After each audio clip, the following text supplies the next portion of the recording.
I realize a lot of you are probably like me. You know, you're middle aged, you live alone, you don't go out at night and do much.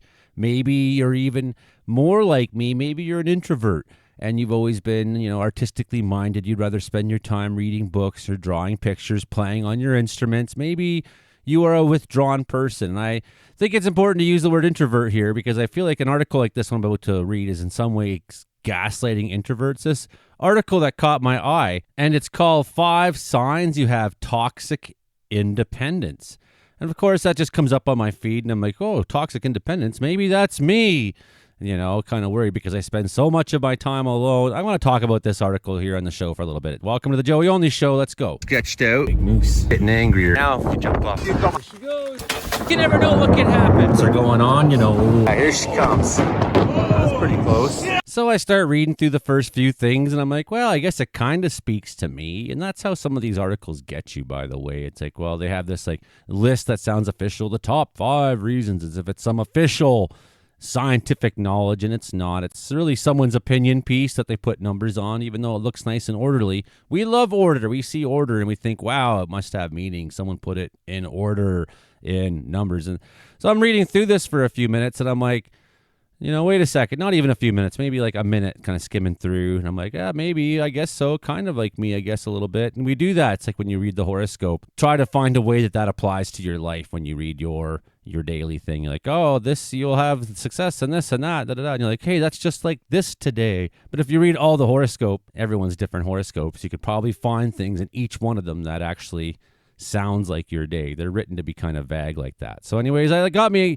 quickly asking, wait a second, who wrote this? Michelle Ross is a freelance writer of 10 years plus, specializing in wellness, beauty, and culture. Most definitely not a PhD candidate.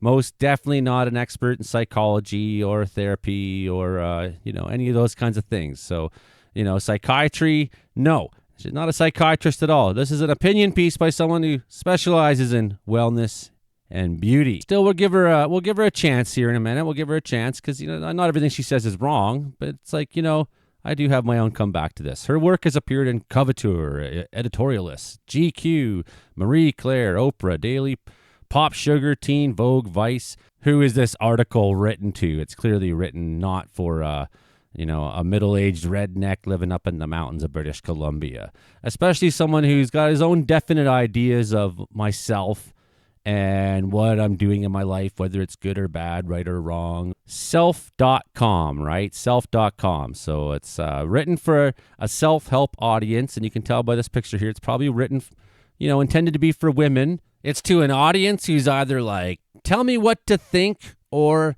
I don't know what to think, or they're looking for affirmation. Am I thinking the right thing? Am I living the right way?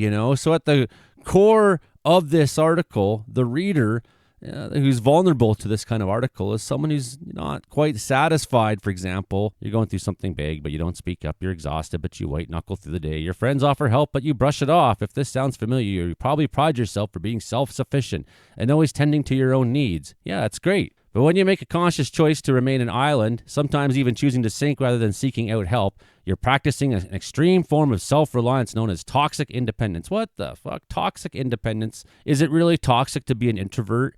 Really, are you going to sit there and say, is there something wrong with me because I'm introverted? I don't feel like going out. I don't feel like being with anybody. I don't want that social connection. No. Is it toxic? No. Are you causing this adverse effect on people? Now, the reason why I use the word introverted, because people often use the word antisocial, and I think more often the word antisocial actually involves behaviors that are contrary to society that would be toxic.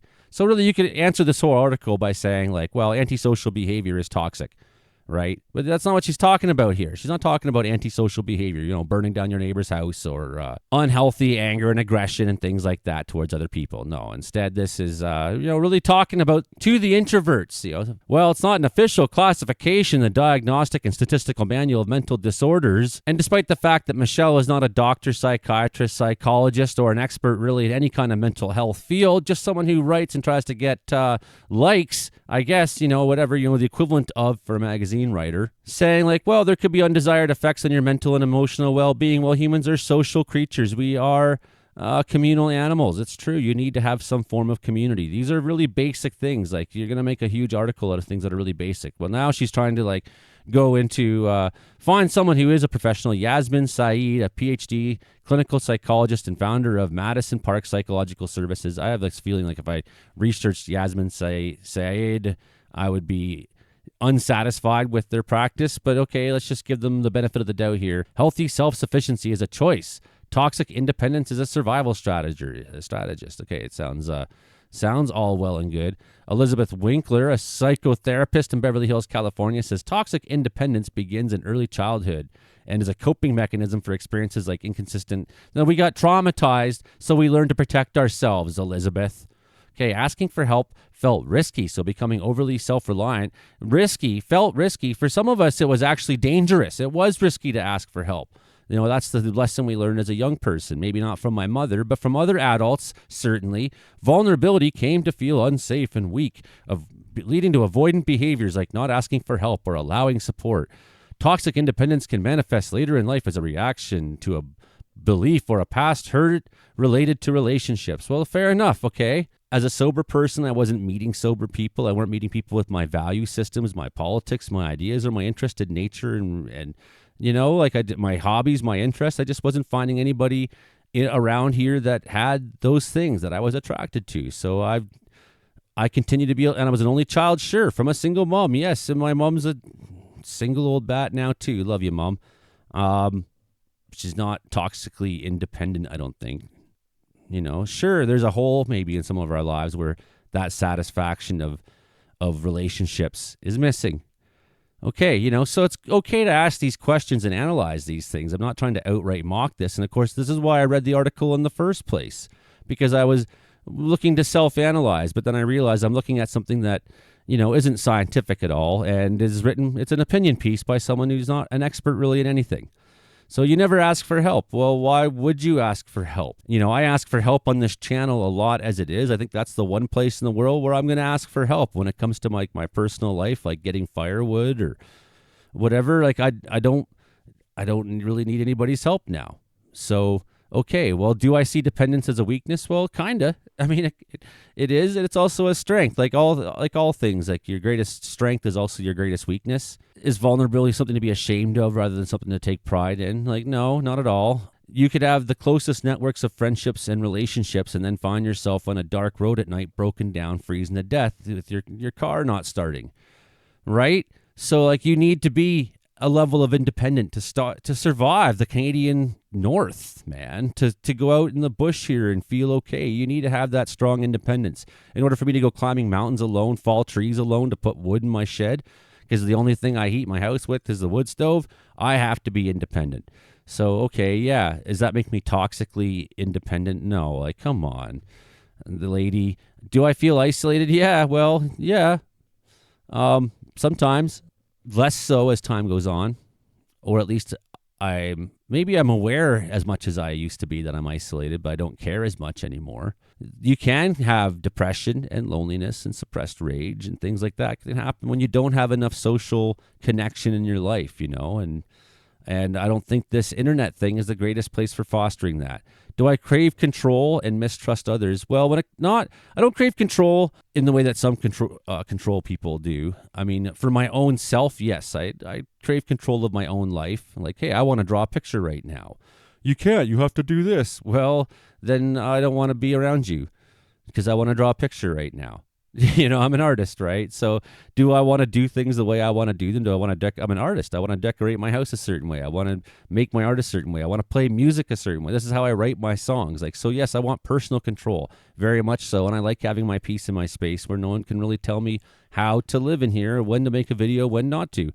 Do I mistrust others? Yeah, absolutely. You should. You should absolutely mistrust people. I mean, give everyone the benefit of the doubt, but be aware for the red flags and warning signs. Be aware. You know, and this is why I'm telling you this, because I have a fundamental issue with this article, and it's this. Because the target audience are vulnerable people who could more stand to have a militant approach to assessing the danger they are in, people's intentions around them, and things like this. Let me give you my example. British Columbia is a hotbed of sexual assault. Nearly 1/3 of women have been sexually assaulted since the age of 15, 37% in British Columbia. So it's like, a lot of you being independent, being safe, not just trusting people is actually a matter of life and death. It's a matter of your own security. Women get killed by men on average, like once every 2 days or something in Canada. I think it is. It's something crazy like that. We can look at some more statistics. Nearly 48% of the women in British Columbia have experienced intimate partner violence since the age of 15. This is a real thing. And like, men, I'm not trying to harp on you. If you've had a thing go bad in your relationship, own up to it, fix it, deal with it. A large report here and it's 20 pages, so we're not going to look at it all right now, but large report here from the Ministry of the Attorney General in British Columbia. The YWCA in Metro Vancouver says gender-based violence happens everywhere in British Columbia. It's true. Reported sexual assaults across British Columbia last year. Kamloops, 203 reports. Kelowna, 315. One almost every day in Kelowna. Chilliwack, 214. Vancouver, 280. Abbotsford 289, Vancouver 2,291. Victoria 421, Nanaimo 183. I'm not trying to raise my daughter to be dependent on others, to put herself in social situations where she feels like she needs to just go with the flow. If she doesn't feel good about it, get the hell out. Do what makes sense to you. It's not toxic independence. It's your life. It's your safety. It's your risk. It's real. You're the only one who can help save yourself, man. Nearly, like I said, 48% of women in BC have experienced some form of intimate partner violence since the age of 15. Even good people have conducted themselves in this, sometimes once, sometimes 50 times, sometimes an ongoing pattern, right? If you've ever had this be a part of your life, please look at yourself. Also, maybe consider sobriety. It's a big cause of violence in the household. 30% have experienced physical or sexual violence. We saw 38% there. A woman or girl is killed in Canada every 48 hours. There's a reason why you need to take care of yourself and be aware. Not trust everybody who just comes along and says nice things to you. Not just go with the flow when you don't feel comfortable. To have your head up, to be discerning, to think about things that people are saying, to not just trust everybody's intentions. I wish everybody was good, right? But what I've learned too from my own personal experience is the less I'm around drunk people and chaos, and the less craziness is in my life. There's no fighting in my life anymore. There's no, and I don't just mean like in a relationship way. I mean, there's no fighting in my life in general. I'm not going to the pub and arguing with people at night. I'm sober. I'm not out in public spaces arguing with folks, having discourse, making enemies. I stay away from all of that now. That's who I am. And that's who I've always kind of been. I'd rather be here making my art. I'd rather be here doing my own thing. It's safe here. Do what makes you feel safe and don't listen to these fucking articles written by cranks. Do you feel the need to protect yourself at all costs? What the fuck kind of gaslighting is this? Dr. Saeed says protection is at the core of toxic independence. It makes you operate from a place of fear. It's not from a place of fear. It doesn't have to be, at least. It can be from a place of wisdom. You ever consider that? Like, I don't necessarily feel afraid of anybody in particular. That doesn't necessarily mean my anxiety wants to be around loud, yelling people, things going on, chaos. Shit goes bad, man. I've seen it so many times. I've gone across Canada playing music. I've been a wildland firefighter. I've been a firefighter. I've been a rescuer. I've been a mental health worker in the downtown east side on night shifts. I've saved people's lives, man. I've seen things go bad. I've had clients in the downtown east side show up with stab wounds. I had people go after each other with axes on my shift. I had riot cops coming and breaking down their doors. And I've been at protests where I get outright attacked by the police. In one case, arrested on a false charge. Okay? So things do go bad, man. I've seen vehicle accidents where people got mangled and killed. I've been at one where we saved a guy's life, and he's still out there today. If you're out there, Ryan, how do you break the cycle? I get it. Like, there's a need to be in community. There's a need to be in community. And so when there's someone intellectually understands that asking for help has benefits, that's only half the battle. Our body must still react with tension and discomfort. So they're talking about its anxiety and real things. Like, we need to sort of break out of our comfort zones to make friendships, to make meaningful connections. Again, when it says overcoming toxic dependence is like strengthening a muscle, Dr. Syed says that happening healing. So I never see Dr. Syed actually, in their own words, use this term, right? So they're talking about one thing, and the writer's coming up with their own kind of headline to sort of sell the article. Be okay with who you are. You're just fine the way you are, man. If there's things you want to change, work on them. Don't judge yourself. Be kind to yourself. Be gentle on yourself. It's going to be okay. If you don't feel like going out and being with people, you don't have to. You're fine just where you are. You're good just how you are. You're beautiful. In fact, sit there, look at the ceiling, look at the wall, whatever for a second. Take a deep breath in. Close your eyes. Even take a deep breath in your nose. Take a big exhale. And realize in that moment you took that breath, you were absolutely perfect. You were doing nothing wrong. You were beautiful. You were wonderful. Just the way you are. Okay, everybody. Love you. Take care. Hit like, subscribe, and share.